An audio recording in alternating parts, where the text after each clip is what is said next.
welcome to my channel!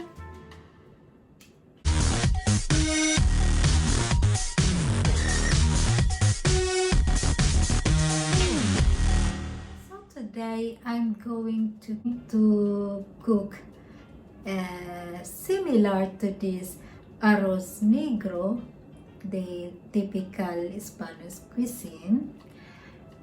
One of my favorite food here in Spain, aside from the paella, so they have this so-called arroz negro con sepia y su tinta con gambon.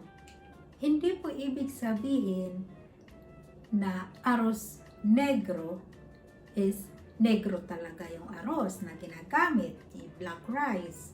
Hindi po, ang ginagamit po nilang rice is a normal rice, the rice that they used for paella.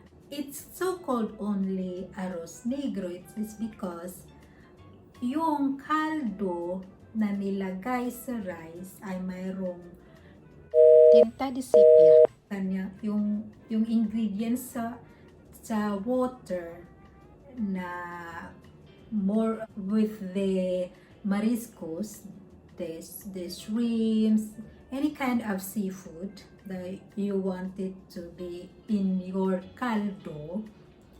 So, yun na yung caldo sa rice.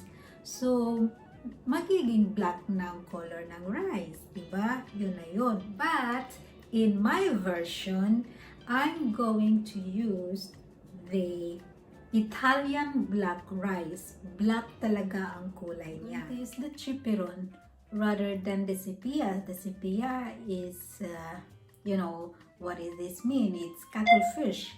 Yung mas rounded look than the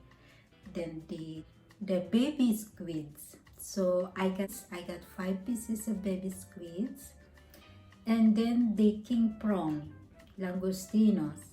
So, tara! Samahan niyo na akong magluto. Let's begin our ingredients. Here are the ingredients. I have here an Italian black rice. I'm using this instead of the rice paella. And I have here the chipirones, yung puset. And then the langostinos, the shrimp, and a shredded tomato,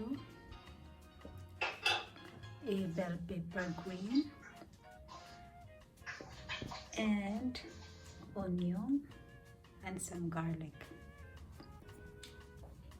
I'm boiling here a caldo, yung isasabaw natin sa ating arroz. So, mayroon na po siya.